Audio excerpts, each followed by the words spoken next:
Bonjour,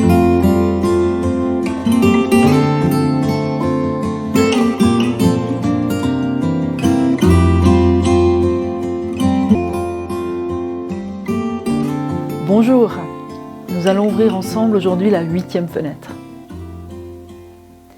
Et nous allons éprouver aujourd'hui énormément de gratitude pour le confort dans lequel nous vivons. Oups, j'ai de la compagnie ce matin. Voilà, je vous présente Balthazar, qui apprécie aussi le confort. Ce thème du confort va nous accompagner pendant quelques jours, tellement il est vrai que nous vivons dans un confort extraordinaire. Nous aimons énormément les histoires de rois, de princesses. Il existe de grandes sagas littéraires, cinématographiques, qui nous font rêver. Mais avez-vous déjà songé aux conditions réelles de vie d'un roi, d'une reine, dans un château du Moyen-Âge? La vérité, c'est que si vous regardez cette vidéo aujourd'hui, qui que vous soyez, quel que soit votre niveau économique, social, vous vivez mieux qu'un roi et qu'une reine du Moyen-Âge. Évidemment, nous avons moins de pouvoir, mais nous vivons dans énormément de confort par rapport à ce qui était présent à cette époque-là. Sans aller jusqu'au Moyen-Âge, je vous propose de penser à la vie de nos arrière-grands-parents il y a juste 100 ans. Alors parfois on est nostalgique et on regarde le passé en disant que c'était mieux avant, mais prenons vraiment conscience des conditions de vie et de tout ce dont nous bénéficions. Ce qui est certain, c'est que nos arrière-grands-parents ont souhaité avoir plus de confort.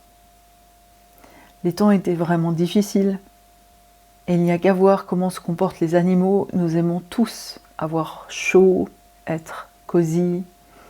Moi, je vais vous livrer ma liste de 10 choses pour lesquelles j'ai de la gratitude et vous allez faire bien sûr la vôtre. Alors, en tout premier lieu, l'eau courante.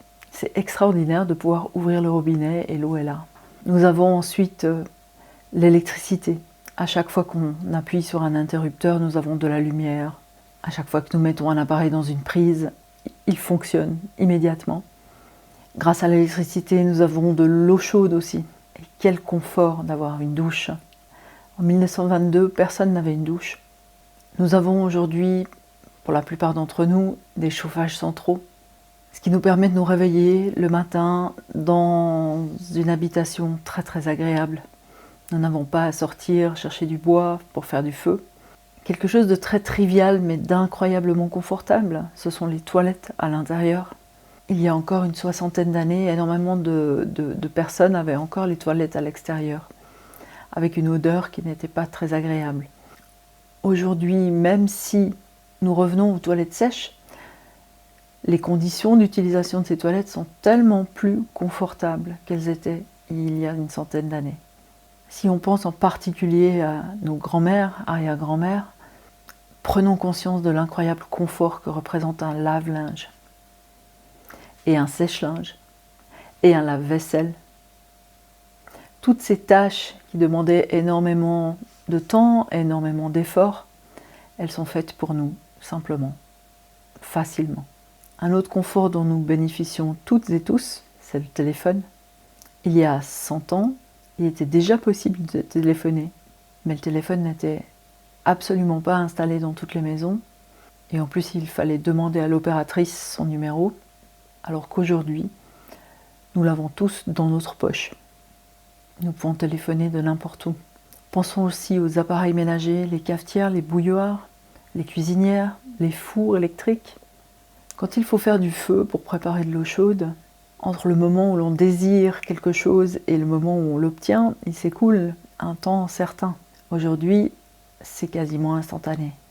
Et ça, c'est un énorme confort. Et puis on va terminer encore avec nos voitures. Il y a 100 ans, seuls quelques privilégiés possédaient une voiture. La plupart des gens circulaient à pied. Les transports publics étaient limités. Si l'on revient à nos fameux rois du Moyen-Âge, quand ils se déplaçaient d'un endroit à l'autre, les routes étaient très chaotiques. Les carrosses n'avaient que très peu de suspension.